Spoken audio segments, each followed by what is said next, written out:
আসসালামু আলাইকুম। আইসিটি ভাই তোমাদের সবাইকে স্বাগতম। আজকে আমরা সংখ্যা পদ্ধতির রূপান্তর নিয়ে ক্লাস করব।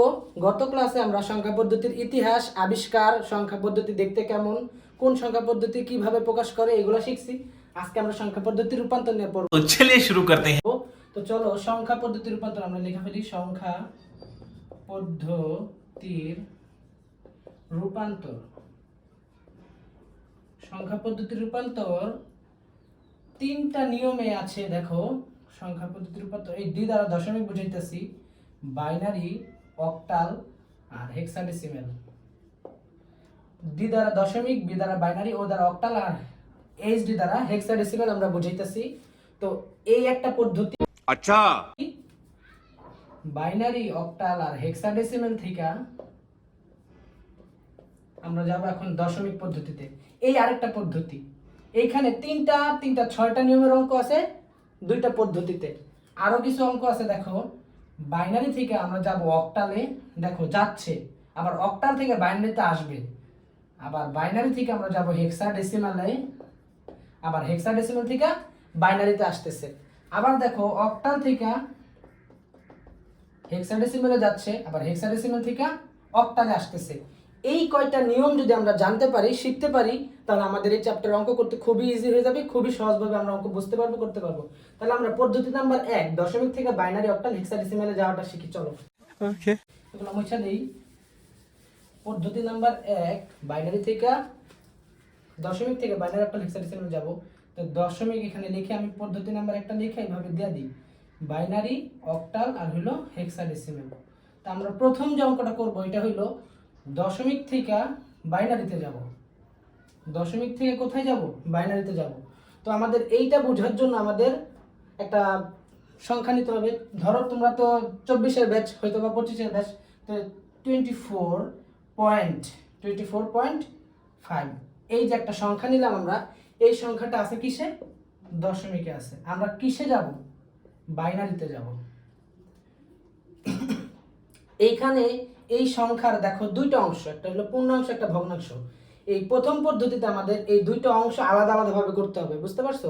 তাই আমাদের পূর্ণাংশ যেটা, সেটাকে আমরা দেখো 24 কে আমরা কি করব জানো? ভাগ করব। 24 কে আমরা ভাগ করব কত দ্বারা?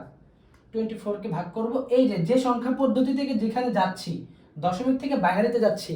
তো দশমিক থেকে যে বাইনারিতে যাচ্ছি, বাইনারির ব্যাচ কত? 2। এই বাইনারি ব্যাচ দ্বারা আমাদের ভাগ করতে হবে। এটা হলো সবগুলা নিয়মই। আমরা দশমিক থেকে যদি বাইনারিতে যাই, তাহলে বাইনারি ব্যাচ দ্বারা দশমিক সংখ্যাটাকে ভাগ করতে হবে। যদি বাইনারি থেকে অক্টালে যাই, তাহলে অক্টালের ব্যাচ দ্বারা বাইনারি এই দশমিক সংখ্যা পদ্ধতিকে ভাগ করতে হবে। আবার যদি আমরা দশমিক থেকে হেক্সাডেসিমেলে যাই, তাহলে হেক্সাডেসিমেলের যে ব্যাচ, ওই ব্যাচ দ্বারা এই পুরো সংখ্যাটাকে ভাগ করতে হবে। যদি ভাগ করি, এইভাবে আমাদের অঙ্ক করতে হবে। তাহলে চলো ভাগ করি। আমরা বাইনারিতে যাচ্ছি, তাহলে 2 দ্বারা যদি আমরা 24 কে ভাগ করি, তাহলে কত হবে? 12 দুগুণে 24। আমি তো এখানে দেখাই দিই রাফ কইরা। 24 2 দ্বারা যদি ভাগ করি, তাহলে এখানে হবে 12, এখানে হবে 24। বলো তো এইটার ভাগফল কত? ভাগফল কত? দেখো, ভাগফল হইল अबे साले तभी मेरा माफ करना, गुस्से में इधर उधर निकल जाता हूँ। 12। ভাগফল কত? 12। আর ভাগশেষ 0। আমাদের ভাগফল আর ভাগশেষ নিয়ে কাজ। তো ভাগফল যেটা, এটা আমরা 24-এর নিচে লিখব, আর দাগ দেয়া যে ভাগশেষ, এইটা এখানে অবশিষ্ট করব। বুঝতে পারছো? আবার বলতেছি, আমাদের ভাগফল এবং ভাগশেষকে রাখতে হবে, অবশিষ্ট করতে হবে। তো ভাগফল হলো 12 এবং ভাগশেষ হলো 0। আমরা এই দুইটাকে আলাদা আলাদা লিখবো। যে ভাগফল সেটা 24-এর নিচে লিখবো, একটা দাগ দিয়ে ভাগশেষটা লিখবো। আবার দেখো, আমরা 2 দ্বারা 12-কে ভাগ করব। 2 দ্বারা যদি আমরা 12-কে ভাগ করি, তাহলে 12 ভাগ 2, 6 দুগুণে 12। এইখানে ভাগশেষ কত হলো? 0, ভাগফল 6। তাহলে এই যে ভাগশেষ, ভাগফল এখানে 6 লিখলাম, ভাগশেষ 0 এখানে দিয়ে দিলাম। আবার দেখো, এখন আমাদের কি করতে হবে? আবার এখানে 6-কে আবার 2 দ্বারা ভাগ করতে হবে। 6-কে যদি আমরা 2 দ্বারা ভাগ করি, তাহলে কত হবে? 3 দুগুণে 6। দেখো, এখানে হবে 0। তাহলে ভাগশেষ কত? ভাগশেষকে আমরা এখানে লিখলাম, ভাগফল এখানে লিখলাম। এখন দেখো, এখন আবার এই 3-কে 2 দ্বারা ভাগ করতে হবে। 3-কে যদি আমরা 2 দ্বারা ভাগ করি, 3-কে 2 দ্বারা ভাগ করতেছি, তাহলে কি 2 1 2 একবার গেছে, যে 2 লিখলাম। ভাগশেষ কত হয়েছে? এবার 1, ভাগফল 1। তাহলে ভাগফল যে 1 হয়েছে, এই যে এখানে লিখবো ভাগশেষ কত হয়েছে 1, ভাগশেষ 1 এখানে লিখলাম। এখন কি করা যায়, এখন আমাদের আবার এখানে 2 দ্বারা এই 1 কে ভাগ করতে হবে। 2 দ্বারা যদি আমরা 1 কে ভাগ করি তাহলে ভাগ যায় না, একবারও যায় না। দেখো আমরা 2 দ্বারা ভাগ করতেছি 1 কে, একবারও যায় না। কতবার গেছে? 0 বার গেছে। তাহলে 0 বার যদি যায় তাহলে এখানে 0 লিখবো, 0 বার গেছে, এখানেও 0 হবে, বিয়োগ করে দেব 1। তাহলে ভাগফল 0, ভাগশেষ 1। তো আমাদের ভাগফলটা এখানে লিখতে হবে আর ভাগশেষটা এখানে লিখতে হবে। বুঝতে পারছো? এইভাবে আমাদের এই অঙ্কগুলো করতে হবে। একটু এখন অন্যরকম মনে হইলেও পারবা ইনশাআল্লাহ, আস্তে আস্তে পারবা। ক্যালকুলেটর দিয়ে বা হাত দিয়ে যেভাবে করো তুমি ক্যালকুলেটর দিয়ে করবা, আমি ক্যালকুলেটর দিয়ে দেখাই দিব, বইলে দিব আবার পরবর্তী অঙ্কগুলো কিভাবে করবা। বুঝতে পারছো? তো এখন এটা সাজাবা কিভাবে, এটা হলো নিচ থেকে উপরে সাজাবা। নিচ থেকে উপরে, নিচের বিটটার নাম হলো এম এস বি আর উপরের বিটটার নাম L S B, L S B. বুঝতে পারছো? অনেকে ডিও বলে, ডিজিট, বিট, ডিজিট যে কোনো একটা তুমি বললেই হবে। এটা হলো পূর্ণ সংখ্যা, পূর্ণাংশ আর কি। তো এটাকে আমাদের সাজায় লিখতে হবে নিচ থেকে উপরে। কিভাবে? এই যে 24 লিখবো সমান সমান দিয়া এই যে নিচ থেকে উপরে, নিচে কি 1 1 0 0 0, তাহলে 1 1 0 0 0। আমাদের এই যে এটা পূর্ণাংশ বাইনারিতে রূপান্তর হয়ে গেছে। এখন আমাদের বাকি আছে কি? ভগ্নাংশ বাকি আছে 0.5। তাহলে দেখো 0.5 কে আমাদের কি করতে হবে? পূর্ণাংশের ক্ষেত্রে আমাদের এইভাবে ভাগ করতে হবে আর ভগ্নাংশের ক্ষেত্রে আমাদের গুণ করতে হবে। বুঝতে পারছো? তাহলে এখানে 0.5 আছে, তাহলে আমরা দেখো 0.5 দিব গুণ 2 দ্বারা, এই যে যেটা দ্বারা ভাগ করব ওটা দ্বারা ভগ্নাংশের ক্ষেত্রে গুণ করব। বুঝতে পারছো? তাহলে আমরা যদি গুণ করি তাহলে 0.5 গুণ 2 কত আসছে? 1 চলে আসছে। এইখানে 1টা লিখবো আর এইখানে পয়েন্ট দিয়া 0 0 দিয়ে দেবো। এইখানে 0 আসলে আমাদের অঙ্ক থামাই দিতে হবে। বুঝতে পারছো? তো এই একটার ক্ষেত্রে হয়তো বা তোমাদের বুঝতে অসুবিধা হইতেছে যে এইখানে কেন 1 আসলে, এখানে 0 আসলে। আমি অন্য একটা সংখ্যা নিয়ে নিই 0.5 না, এখানে যদি আমরা 130 নেই, 13 নেই, তাহলে দেখো 13 কে আমরা ভগ্নাংশে রূপান্তর করবো। 1 0 1, এটাকে আমরা বাইনারিতে যদি রূপান্তর করি তাহলে আমাদের কি করতে হবে? 0.13 কে আমাদের ভাগ করতে হবে, গুণ করতে হবে 2 দ্বারা। তাহলে 0.13 গুণ 2 কত আসছে? 0.6। এই যে এখানে দাগ দিবে এরকম 0.26 আসছে। বুঝতে পারছো? ক্যালকুলেটর তোমরা দেখো 0.13 ইন্টু 2 0.26 আসছে। যে 0টাকে এইভাবে আলাদা লিখতে হবে এবং 0.26 কে ওই পাশে আলাদা লিখবো। এবার আবার এই 0.26 কে আবার 2 দ্বারা গুণ করব। আবার যদি আমরা 2 দ্বারা 0.26 কে গুণ করি তাহলে 0.26 গুণ 2 কত আসছে? 0.52, 0.52। তাহলে আবার আমরা এখন এইটাকে গুণ করব 2 দ্বারা। যদি আমরা আবার গুণ করি 2 দ্বারা তাহলে কি 0.52 গুণ 2 1.04 আসছে। তো 04 আসছে। এখনো কিন্তু এখানে শূন্য আসতেছে না, এখনো কিন্তু এখানে শূন্য আসতেছে না, মানে এখানে 0 0 হবে, ভগ্নাংশ আর থাকবে না, তখন আমাদের অঙ্ক থামাইতে হবে। তো আবার 0.4 ইন্টু 2, 0.4 ইন্টু 2 কত আসছে? 0.8। তাহলে 2 দ্বারা যদি গুণ করি 0.8। তো আমাদের এটা আসবে না, এটা 100 বার করতে হবে, অনেকবার করতে হবে। কখন কিভাবে মিলে ঠিক নাই, আমরা সর্বোচ্চ এটা 4 বার করব। এরকম ভাবে 4 বার করার পরে আমাদের এটার ক্ষেত্রে ছিল নিচ থেকে উপরে, আর এটার ক্ষেত্রে হবে উপর থেকে নিচে মানটা লেখার জন্য, উপর থেকে নিচে। তো উপর থেকে আমাদের সাজায় লিখতে হবে। এটার নাম হলো এম এস বি আর এটার নাম হলো এল এস বি। তো উপর থেকে যদি আমরা সাজায় লিখি 0 0 1 0, তাহলে আমরা দেখো 0.13 সমান সমান লিখবো হলো 0 0 1 0। এই যে আমাদের এটা হলো পয়েন্টের মান। এখন এটা তো এখনো মান বের হইতেই আছে, এই কারণে এখানে 3টা ডট দিয়ে দিবা, তাহলে এটা ইজি হয়ে যাবে, মানে বুঝতে সুবিধা হবে। এটা এখনো বের হয় নাই। বুঝতে পারছো? তো আমরা 0.13 এর মান পেয়ে গেছি 0 0 1 0, আর এখানে কি পাইছিলাম? 24 এর মানে যেটা। তো এই দুইটাকে এখন আমাদের একসাথে লিখতে হবে। এখানে লিখি, জায়গা নাই বোর্ডে। 24.13 সমান সমান লিখতে পারি কি 1 0 1 0 0 0 পয়েন্ট, এই যে এখন এখান থেকে পয়েন্টটা লিখবো 0 0 1 0 ডট ডট ডট ডট। তোমরা ভিডিওটা পজ করে বারবার দেখো, যদি না বুঝো ইনশাআল্লাহ বুঝতে পারবা। তাহলে আমরা বাইনারি দশমিক থেকে বাইনারিতে গেলাম। মুছা দিতেছি। আমরা দশমিক থেকে অক্টালে যাব। এখন আমরা যাব কিসে? দশমিক থেকে অক্টালে। আমরা এইটাতে গেছিলাম, এটা অ্যান্সার হলো এইটা। আবার আমরা দশমিক একটা সংখ্যা নিব, এই সংখ্যা একই সংখ্যা নেই 24.13, এইটাকেই আমরা অক্টালে যাব। কিসে নিব? অক্টাল। তো অক্টালে যাব, তাহলে সেম পদ্ধতি আমি বলছিলাম কি করতে হবে, 24 ভাগ করব কত দ্বারা? পূর্ণাংশকে 8 দ্বারা। এবার 8 দ্বারা, এর আগেরটা করছিলাম 2 দ্বারা ভাগ, এখন আমাদের 8 দ্বারা ভাগ করতে হবে। বুঝতে পারছো? তাহলে 8 দ্বারা যদি আমরা ভাগ করি তাহলে 3 8 24, যদি 3 8 24 দেখো 8 দ্বারা যদি করি তাহলে 3 এখানে হবে, এখানে হবে 24। তো এখানে কত হবে? 0। ভাগশেষ কত? 0। ভাগফল কত? 3। ভাগফল কোথায় লিখতাম? সব সময় নিচে, এটার নিচে। তাহলে ভাগফল লিখলাম এটার নিচে, আর ভাগশেষ কত হইলো? 0 হইলো, এই যে 0। আবার আমরা এটাকে 8 দ্বারা ভাগ করব। এবার দেখো 8 দ্বারা আর ভাগ যায় না। 3 কে কি 8 দ্বারা ভাগ যায়? যায় না। কতবার যায়? 0 বার যায়। এখানে কত হবে? 0 হবে। বিয়োগ করব, ভাগশেষ 3, ভাগফল 0। তাহলে ভাগফল যেটা হলো এটা এখানে লিখব, ভাগশেষ কোথায় লিখব? ভাগশেষ এই যে এখানে লিখব। আরো একটা সহজ উপায়, যখন ভাগ যাবে না, এটা বড় হয়ে যাবে, তখন এটাকে ধরে এনে এখানে বসায় দিবা, এখানে শূন্য বসায় দিবা, তাহলে আমাদের অঙ্ক হয়ে গেছে। তো দেখো আমাদের অঙ্ক কিন্তু হয়ে গেছে। এখন এটাও নিচ থেকে উপরে লিখব, M S B L S B.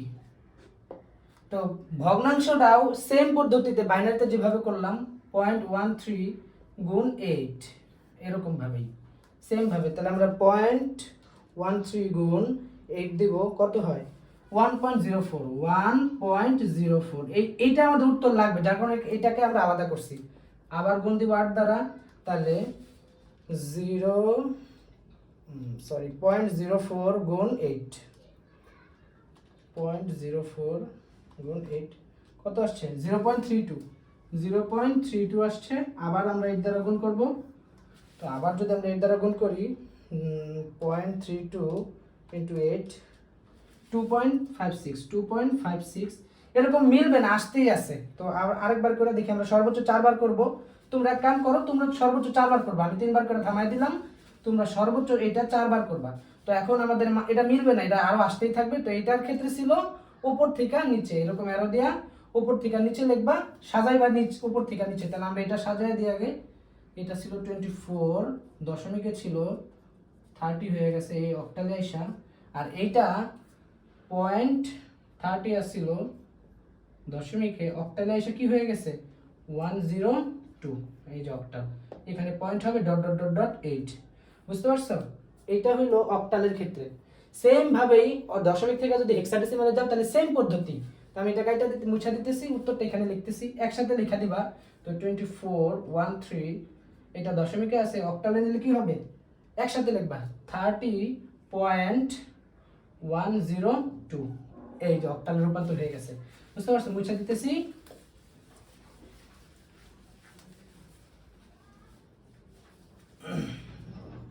দশমিক থেকে আমরা এবার হেক্সাডেসিমালে যাব। দশমিক থেকে হেক্সাডেসিমালে যাব, সেম সংখ্যায় নিয়ে আমরা দশমিক থেকে যদি হেক্সাডেসিমালে যাই, 24.13 সংখ্যা দুটো নিলাম। এখানে কত? অক্টাল, সরি দশমিক। যাব কি সেবার? হেক্সাডেসিমালে 16 বিটের অঙ্কে যাব। তাহলে আমাদের 24 কে ভাগ করতে হবে কত দ্বারা? এই 16 দ্বারাই ভাগ করতে হবে। তাহলে দেখো 16 দ্বারা আমরা ভাগ করতেছি 16, তাহলে কতবার যায়? 24 এর ভিতরে একবার যায় মাত্র। 16 দ্বারা যদি আমরা ভাগ করি একবার যাবে। তাহলে আমরা বিয়োগ করি যদি, তাহলে 24 থেকে বিয়োগ 16 কত হয়? 8 হয়। এখানে হবে 8। তাহলে ভাগফল আর ভাগ শেষ আর ভাগফল কোথায় লিখবো? এখানে লিখবো, ভাগশেষ এখানে লিখবো। আবার আমরা দেখো বলছিলাম এটা ছোট হয়ে গেলে কোথায় নিয়ে যাবো? ডাইরেক্ট এখানে বসায় দিব। ছোট হয়ে গেছে, এখানে নিয়ে আসবো, আর এখানটা ফাঁকা জায়গায় 0 বসায় দিব, শেষ। বুঝতে পারছো? তো এইটা আমাদের এখন নিচ থেকে উপরে আরো দিয়ে দিব। হেক্সাডেসিমালে রূপান্তর হয়ে গেছে। হেক্সাডেসিমালে হইলো এটা কত? 24 দশমিকের, কিন্তু হেক্সাডেসিমালে হইলো 18। তো সেম ভাবে আমাদের 1.13 কেও সেম ভাবে গুণ করতে হবে। 13 গুণ 16, দেখো আমরা যদি 0.13 গুণ 16 কত হবে? 2.04। 0408 গুণ আবার 16, আবার যদি আমরা 16 দ্বারা গুণ করি তাহলে কি হবে 0.08 গুণ 16 হবে 1.28। আবার আমরা 16 দ্বারা গুণ করব। মনে রাখবা যখন গুণ করবা এখানে এইটা কিন্তু গুণের ভিতরে নেওয়া যাবে না, এইটুককে বারবার 16 দ্বারা গুণ করতে হবে। এটা কিন্তু আমাদের উত্তর, এটা আমাদের নেওয়া যাবে না গুণের ভিতরে। প্রত্যেকটা অঙ্কের ক্ষেত্রেই এই অংশটা গুণের ভিতরে নেওয়া যাবে না, এইটা আমাদের শুধুমাত্র এই ভগ্নাংশ যেটা থাকবে এটাকে আমাদের বারবার গুণ করতে হবে। তাহলে আমরা যদি আবার 2.28 কে গুণ করব 16 দ্বারা কত হয় 4.48। আর নিচে যাব না, আমি দেখা যাবে না বোর্ডে, তো এটা আমরা এখন সাজায় লিখব। কত 0.13 দশমিকে ছিল, হেক্সাডেসিমেল হয়ে গেছে, উপর থেকে নিচে আসছে এটা, তাহলে 214 এটা কিন্তু হেক্সাডেসিমেলে রূপান্তর হয়ে গেছে। তো এখানে পয়েন্ট দাও, এখানে ডট ডট ডট দাও। তো দেখো এখন আমরা এটাকে একসাথে লিখবো এখানে, তাহলে 24.13 সমান সমান 18.214 এখানে ডট ডট হবে। তো বুঝতে পারছো, সরি হেক্সাডেসিমেল 16। আমরা কিন্তু দশমিক থেকে বাইনারি অক্টাল হেক্সাডেসিমেলে রূপান্তর করে ফেলাইছি।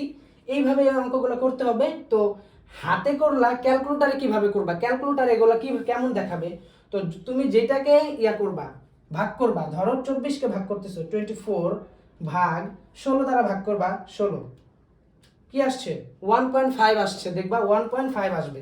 তো যেটা 1 পূর্ণ সংখ্যা আসবে ওইটাকে এখানে লিখবা, পূর্ণ সংখ্যা যেটা আসছে ওইটাকে এখানে লিখবা। আর যে 0.5 আসছে এই 0.5 আবার উঠাবা, 0.5 ইন্টু যেটা দ্বারা ভাগ করছিল ওটা দ্বারা গুণ করবা, কত হয় দেখবা 8 হয়ে গেছে, দেখবা এখানে লিখবা দাগ দিয়া। আবার সেম ভাবে এখন কি করবা 16 দ্বারা 1 কে ভাগ করবা, তাহলে 1/16 কত আসছে 0.0625 আসছে, যেটা পূর্ণ জিরো, যে পূর্ণ সংখ্যার জিরো, তোমরা এইটাকে এখানে লিখবা। আর 0.0625 কে গুণ করবা, 0.0625 কে গুণ করবা গুণ 16, কত আসবে দেখবা 1 আসবে। বুঝতে পারছো, 1 চলে আসবে। এরকম ভাবে আমাদের অঙ্কগুলো করতে হবে ক্যালকুলেটরে। তোমরা যদি না বুঝো কমেন্টে বলো, আমি আরো সহজভাবে বোঝানোর চেষ্টা করবো ইনশাল্লাহ।